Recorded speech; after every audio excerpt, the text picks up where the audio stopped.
Okay, good morning everybody. Tuesday, the 10th of November. I'm off, I'm out with another walk with the hounds of hell. And I just wanted to clarify a few things that had,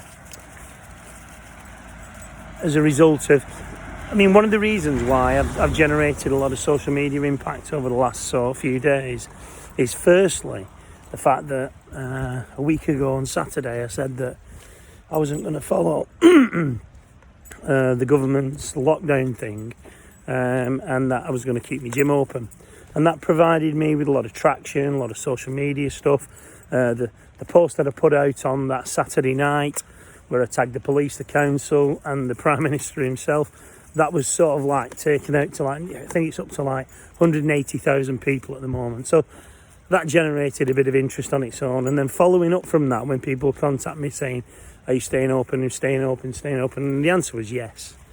Anyway, so I've been interviewed by LBC Radio, Talk Radio, BBC Radio Manchester. Who else? I was supposed to go on Piers and Susanna on Good Morning Britain last Friday, but that didn't happen because the US election overran. So I've generated a huge amount of interest for what was quite a big story, certainly in this neck of the woods. So I wanted to just give balance and reason why. There's another video that I did when the police and the council came to my business premises, which was on Thursday evening, and that video now, that's up to around about 2 million views, where the council were challenging me, I was challenging the council. The police, in fairness, didn't really say anything. The police didn't really get involved. It wasn't something for them. And in fact, on the first video, when I spoke to the police, the thing that I said was to the first set of police officers, is this a criminal matter? And his reply, the really nice officer, who was really pleasant, he said, no, it's not a criminal matter, it's civil, okay? So, first of all, the government were telling us for days and days and days, if you open your business, you will be fined. Well, first of all, I need to clarify this. I've done this again on one of my other videos.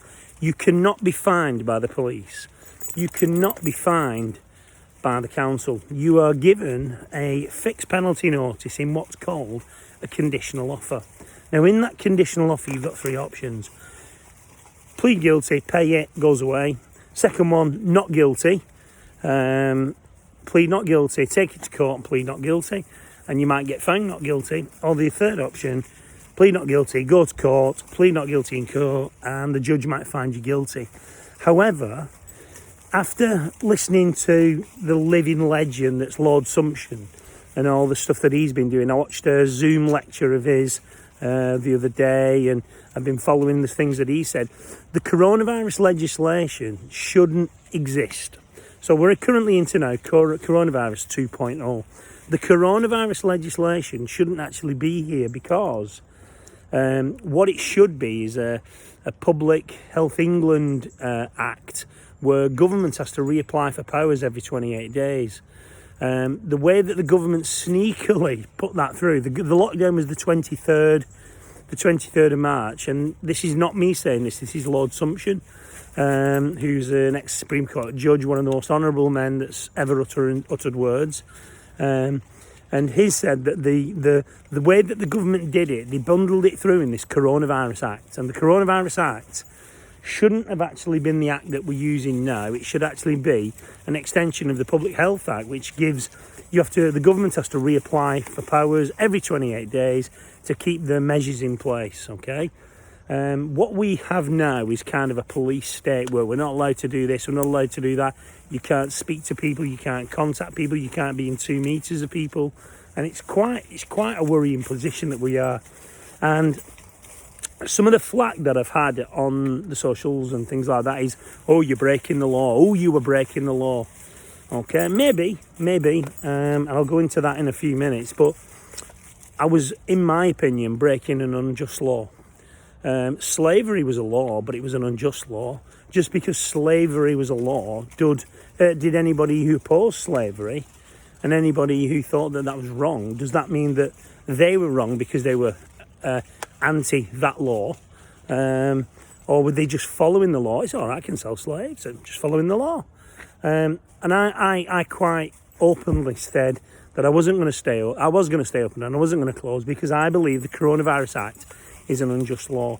What we should have in place is government reapplying for every 28 days, and the powers that they have temporarily are given back to the people.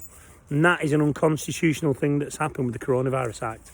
The coronavirus legislation was supposed to come in on the 23rd of March. The government delayed it for 3 days. The politicians went off for break because they need a break at a time of absolute national crisis. And then they put the legislation through on the 26th of March, backdated it to the 23rd, and then that was it.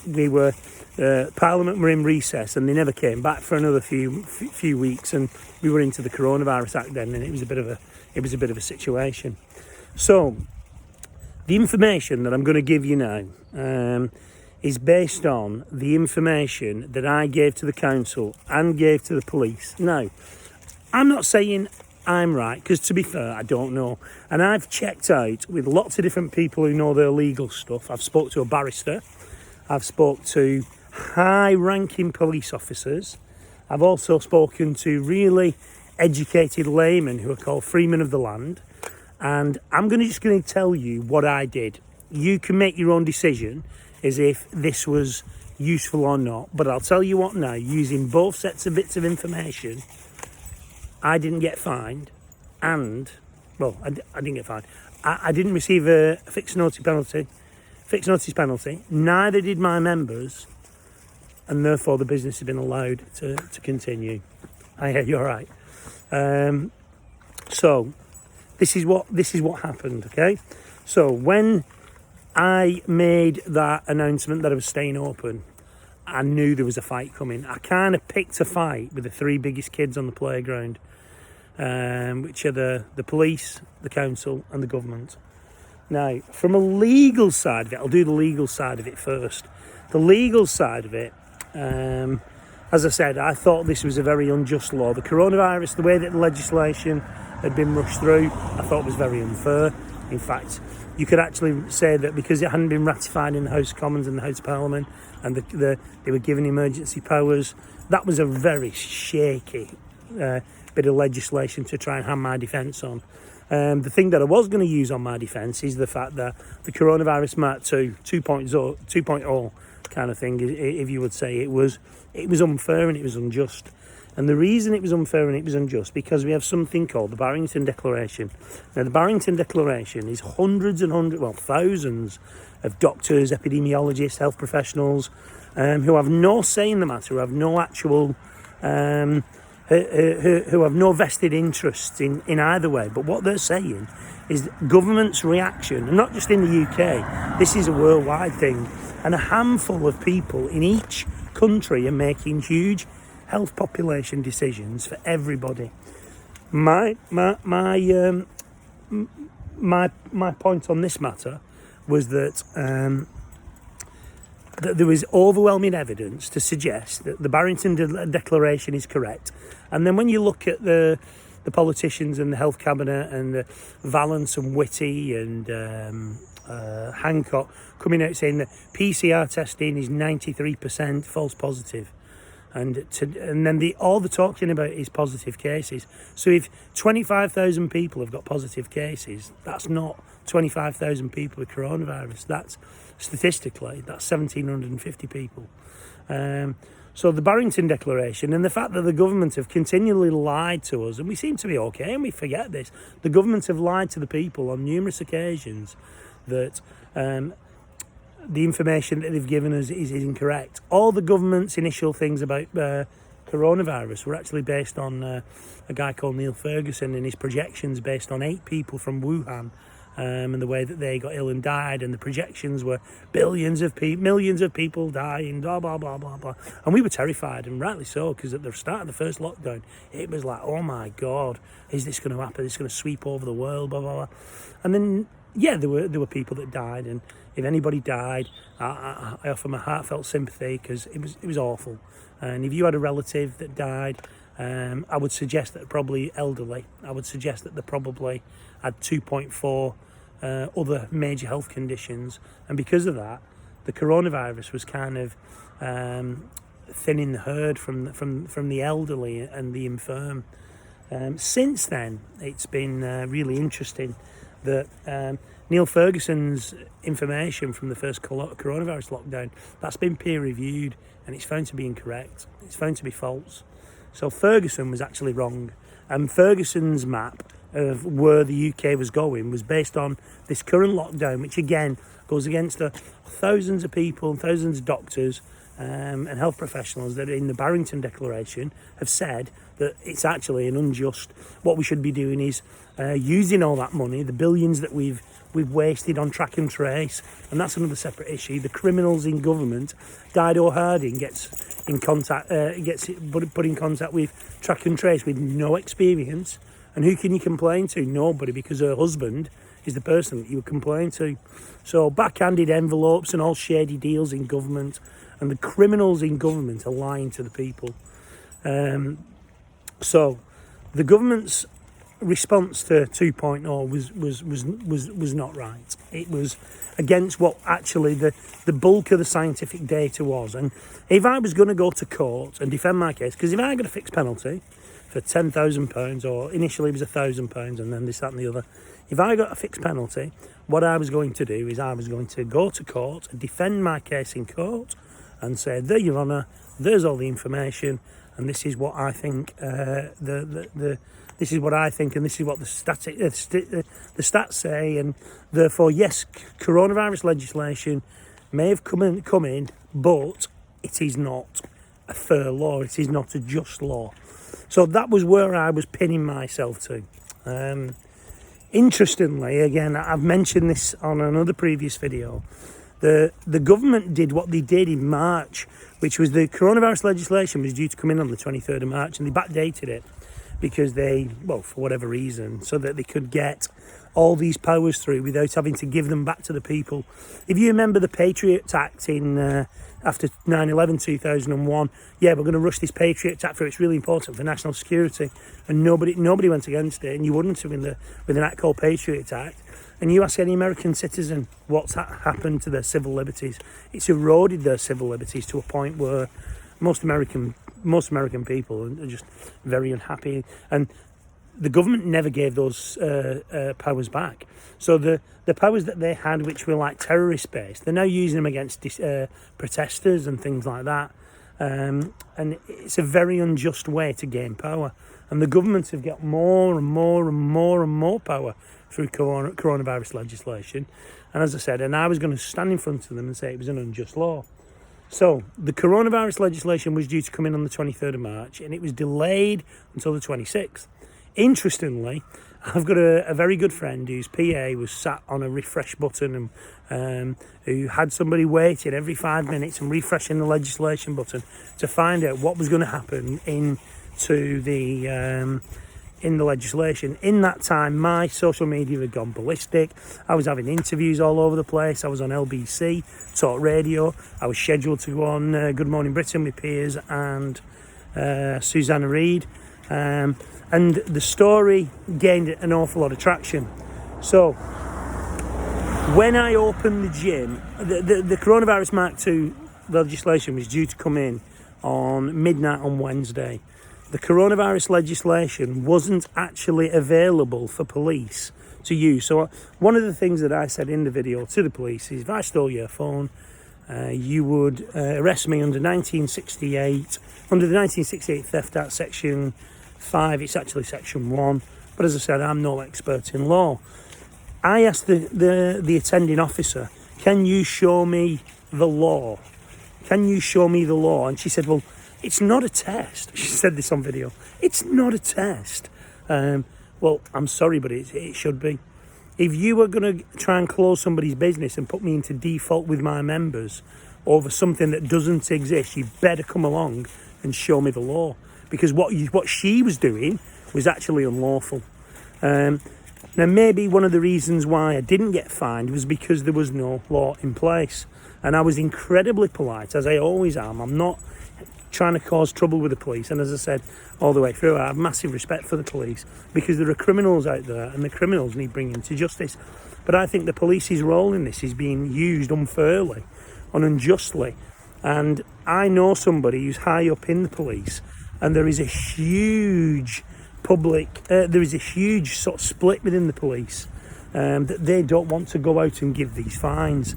They don't want to go out and give these fixed penalty notices for people just doing normal things, and it's causing a huge issue.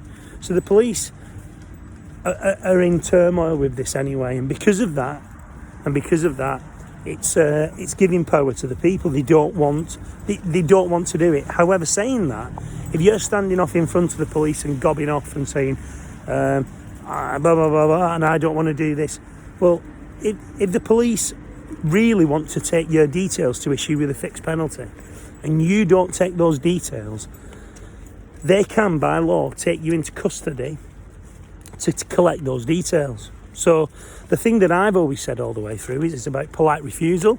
It's about non-compliance, peaceful non-compliance. So if the police officers, if you're in a position where the police officers are trying to issue you with an FPN, politely refuse it, okay? And say that under duress that you will give your information, but you do not agree with it. End of story. You won't get arrested, and that's up to you to stand your case and defend that in court.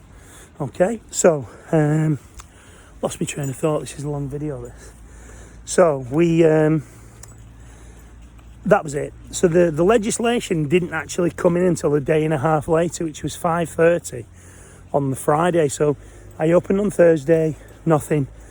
I opened Thursday legally. I opened on Friday morning legally.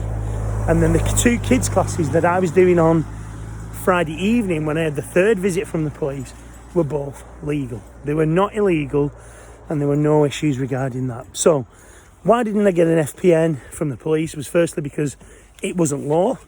I was incredibly polite, and I'd done everything that I possibly could, and I was going to prepare to defend myself and say that this is an unjust law, and if I went in front of a magistrate or a judge, that's what I was going to be saying. So that's number one.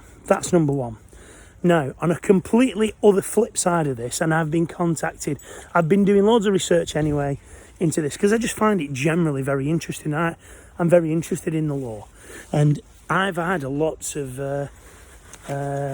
small claims matters, and when things are civil, they generally boil down to contract law, and contract law is really interesting. And I've had loads of small claims cases, and to anybody who I've ended up in small claims court with, I thank you massively, because there's no way I could have done this without actually going through that process anyway, because it's not scary, it's not intimidating at all. And had I not gone through those experiences, I probably would have thought, oh, I can't do this, no way. And it's not difficult, it's not at all. And after one of the judges gave a judgment on one of the cases I did, it was about 2 years ago, and he said something in a particular line, and I went, I get it now. And for me, the penny dropped regarding lots of things, and I've been searching and going down this legal route for a long time. I scrambled like mad once the traction came on Saturday last week, when the police and the council and the Prime Minister were tagged in it. I knew I was up for a fight, so I knew I better get prepared. So people have asked me, what did you do? How did you do it? Right. Some of you might think this is absolute nonsense. Take it with a pinch of salt. It's up to you to find your own way in this. I'm just saying what I did and how I did it, okay? Now, the police side of it, as I've said, there was no law in place. So that might be the reason why they didn't FPM me.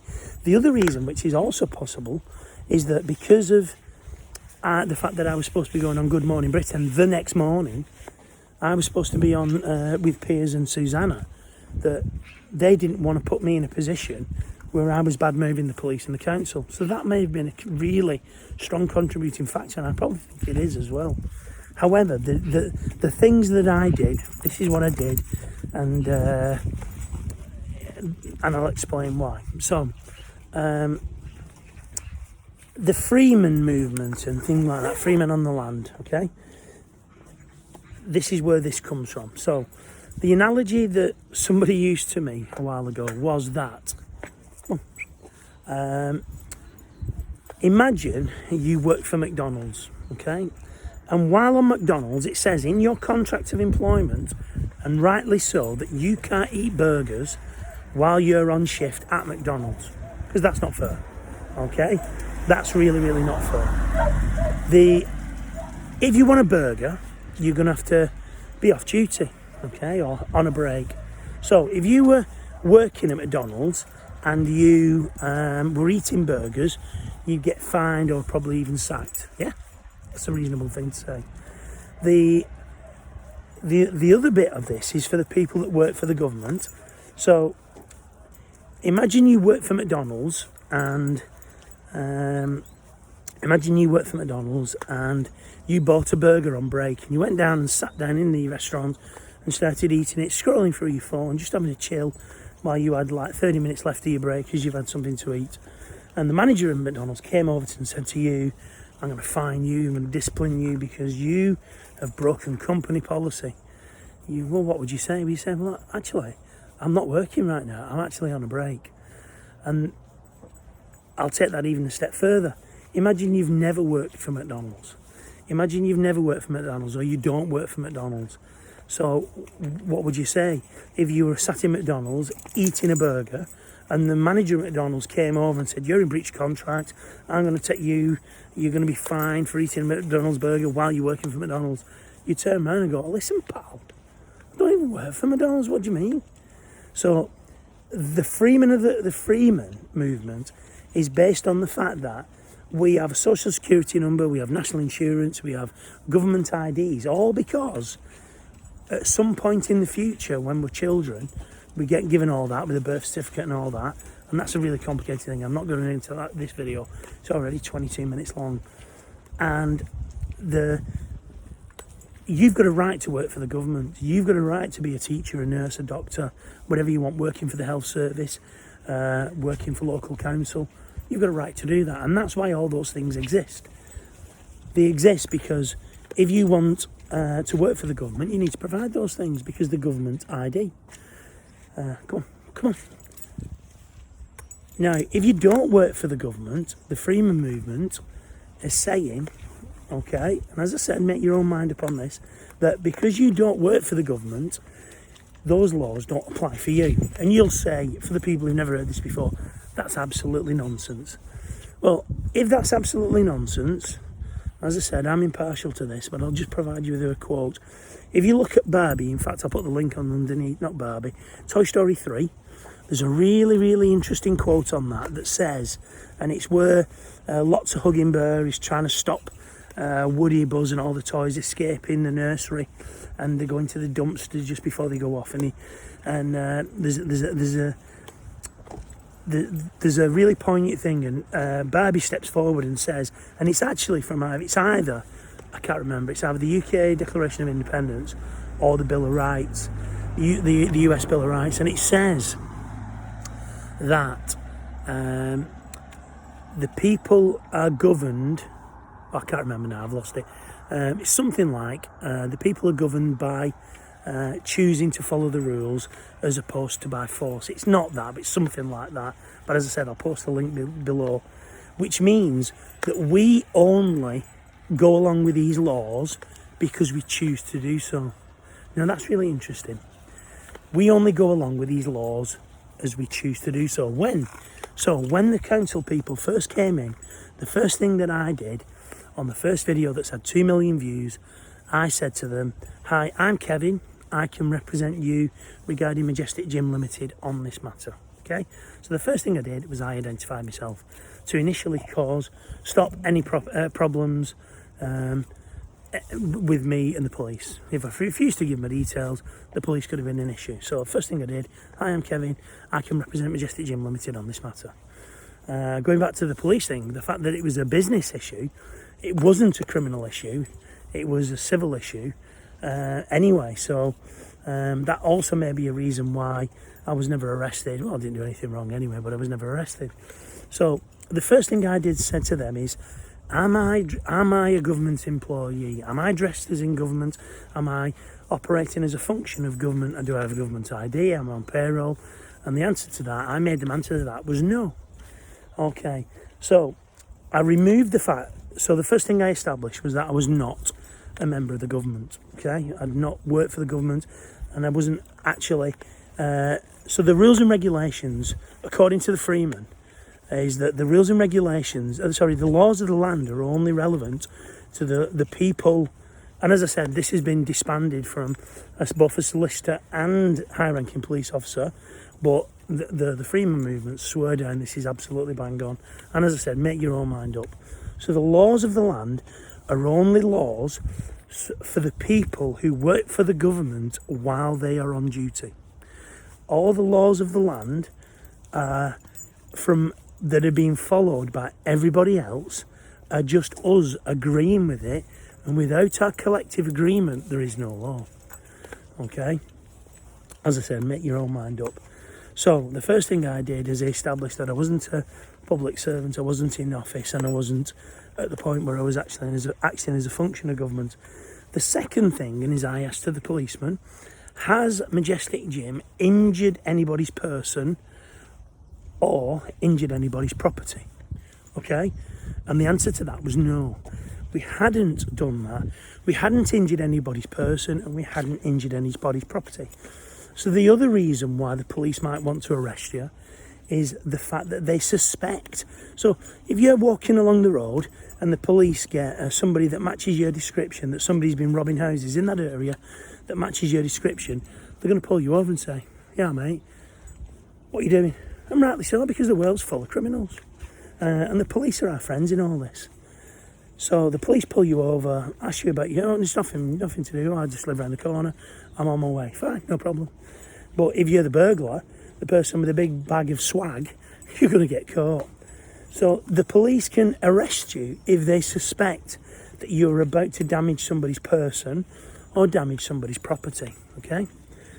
So when the police said that they answered no to both questions, there was no way that the police could arrest me. They could arrest me if they wanted to issue with a fixed penalty and I hadn't given that information, but because I voluntarily gave my information right at the start, there was no reason for the police to be there. And if you actually look back at the video, the police, apart from the two occasions which I asked the police questions, the police didn't say a word. They weren't interested. I'd taken that completely out of the police's hands.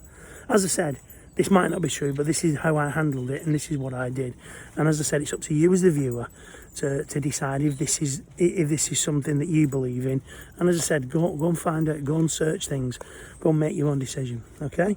So I'd ascertained that I'd not done anything wrong, and also at this point, bearing in mind, I knew that there was no law in place. So I asked the lady from the council, well, can you tell me the law that I am breaking? And this is not the Freeman side of it, this is the actual everyday normal person, and you have absolutely every right to ask, can you show me the law that you say that I am breaking? And the police officer can get his notebook out or double check with his thingy, and if you've done something wrong, they can tell you that, yeah, that's the law, and you go, right, fair enough, that's a hiya, you're right, that's a perfectly reasonable request. There's nothing wrong with that. Can you show me the law that I'm about to break? If the police officer can't show you that law and instead turns around and shows you guidelines, because up to Wednesday midnight, as I said, there was no law, there was guidelines in place, but the law wasn't there. So the lady from Wigan Council was asking me to go into default with the memberships that I had on my contractual obligations on guidelines, which is not law. So I quite rightly said to her, can you show me the law? And she said, it's not a test. Well, I'm sorry, it should. I'm sure it should. If somebody came over to you and said, right, you owe me £1 million, okay, and for the rest of your life you're going to be working for me for £1 million, and these are the regulations, these are the guidelines which says that you do, you'd say, stuff that, show me the law. And they could not show me the law because no such law existed, okay? So that put the council in the point where they're at default, and if I wanted to do so, probably from that conversation, I could go back and raise a civil matter. Now, at that point, the government became, the lady from the council the things got heated between us because she was saying that we had to follow the regs. So my next point of call was, I am under the impression that I own Majestic Gym fee simple absolute, which is in its entirety. Okay, so there is it is still my understanding, and this is something that I've done when I gave her the affidavit, is I've sought to find out what contracts I have from Wigan Council and Majestic Gym that give them the power of attorney over me, which give them the power over me. And I've asked that question, and they've got 14 days to reply. And because it's an affidavit, if they can't provide me that response in 14 days, they have no control over me. Okay, an unrebutted so a fact in law is the agreement between two parties. So I gave the council 14 days to reply to me to say, I believe that no contracts exist between Majestic Gym Limited and Wigan Council. You've got 14 days to provide me with a copy, or I will assume no such copies exist. If Wigan Council don't go and reply that to me, if that comes to court, that unrebutted affidavit is given as fact. Now, I would suspect that they're going to reply to it. Okay, and I'm going to pursue this matter again because they might think that this has gone away. So I'll issue a notice of non-compliance, and then I'll resend the application and resend the affidavit. But this time I'll only give them 3 days, because I believe I only have to give them 3 days. So the affidavit was to prove that if it goes to court, that Wigan Council have actually, as a non-licensed entity, I'm not licensed by anybody, so it's not like I'm licensed by sort of Boxing England or the FA, because I know a lot of like junior sports, they're not allowed to continue at the moment because their licence comes through the FA. They're licensed by a third party. I don't have a licence with a third party due to the nature of my sport and the nature of the insurance company that I've gone through. And I've checked this in the wordings of the policy documents and the conversations that I've had. So there is nothing to stop me from opening up. I am valid in my insurance. And because of that, the question I gave to the government was, can you provide me with proof that you have control over me? Okay? So that's what I gave her. At the same time, I gave a copy of a different affidavit which said to the constable of the police, I am under the impression that I have not committed any crimes. If you have evidence to the contrary, please provide that me within 14 days. Otherwise, I will assume that Majestic Gym Limited and Kevin Harper, my legal person, all caps uppercase, and for the ones who knows what that means, then fair enough. Please provide it now within 14 days. Otherwise, I will assume that no such crimes that exist. So, as I said, they've got 14 days to do that. Otherwise, the agreement between parties, an unrebutted affidavit, is fact within law. Stop that. Stop. Calm down. An unrebutted affidavit is fact in law. Okay? So I'm setting myself up. I'm doing I've done the groundwork there for a civil case or even a criminal case. So in that envelope as well, I gave them a copy of my fee schedule for dealing with this matter. Now, again, believe this if you want. Believe it if you don't want. The Freeman of the Land said that what I've done is actually absolutely bang on and actually follows UK common law, because UK common law falls into contracts. And because I am not the public servant, I'm a member of the public, and they are the public officers.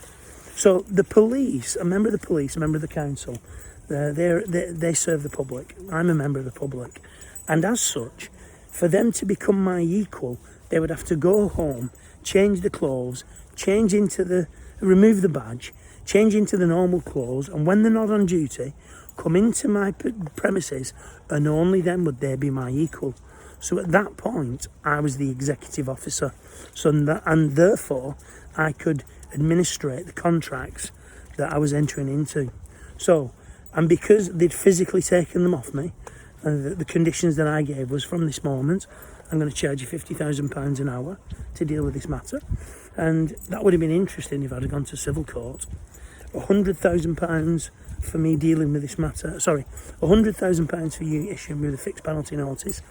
£250,000 for the police arresting me or trying to detain me without my consent, and £1 million for any business interruption to Majestic Gym Limited, me, myself, or my legal person. For the ones who know that's who that is or what that is, then that's also very, very important. So, because I'd given that then puts them on the back foot. I mean, the lady from the counter said, I'm not entering into contract with that. And again, the people who are law-abiding citizens and who don't think that this is true, they'll be laughing at this screen right now, going, what an absolute whopper. But as I said, a few months ago, I wasn't aware of this information, but now I'm very aware of this information, and I've every right to pass this on because I believe it helped me in my case to staying open. So that's what I did. I gave the ball their court. The thing right at the end of the video, which kind of backed me down, was the fact that they said is that they were going to go along and issue fixed penalty notices to the members, and that shot me like an arrow in the heart, because as much as I was prepared to stand up for, as I said, for what I thought was an unjust law and not a law at that time, that was an arrow to the heart for me. And as much as I was prepared to stand up for the rights of everybody, if they would have started attacking my members and start issuing them with fixed penalties, and they said there was £200 at a time, that just killed me, because my members have been brilliant in this, and they've supported us all the way through this, and it's been superb. But at no point did I want the members to receive any form of financial punishment for actually getting me getting them into trouble. I was quite perfectly happy for me to get into trouble. I'd quite perfectly happy to stand in front and argue with anybody, and have debate in actual sensible conversation, and debate the point of law and provide a defence to a civil matter or a criminal matter.